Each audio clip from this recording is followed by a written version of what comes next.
Од попладне сите граѓани ќе може да добијат сервисни услуги на сите своји барања и потреби во подрачните единици на Фондот за здравство и ниту еден нема да биде вратен како што беше сликата овие 3 дена. Синдикатот го стави штрајкот во мирување откако владата попушти и на вчерашната седница одлучи да препорача да нема намалување на платите за 21% во однос на исплатената декемвриска плата, а тоа го потврди и управниот одбор. Штрајкот се стави во мирување, се отворија подрачните служби, почнаа да работат сите шалтери, сите сектори во централата почна интензивно да вршат, да средуваат документацијата наменета за јавното здравство. Тука морам да кажам дека се средуваат и документите за исплата на здравство, приватно, јавно и така натаму.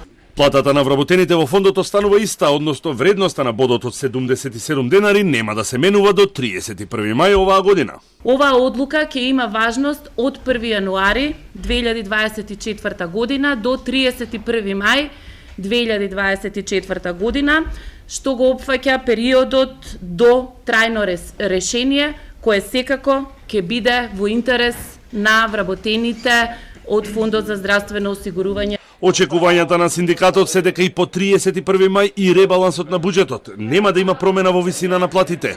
Од УПОС се заблагодарија на разбирањето на граѓаните за време на 3-дневниот штрајк. Можам само да се надевам дека и после 31.5 истата вредност на бодот ќе остане за вработените во Фонд за здравство, дека владата нема да се меша во независноста и во работењето на Фондот за здравство и во работењето на работниците во Фондот за здравство.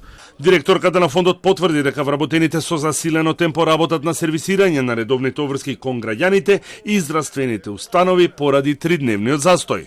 Нашите вработени се враќаат на работа се извинувам, со зголемен интензитет да ги извршуваат своите работни обврски и очекуваме дека нема да има никаков застој во однос на остварувањето на правата и на осигурениците, но и на сите здравствени установи и сите други субјекти со кои што соработува фондот.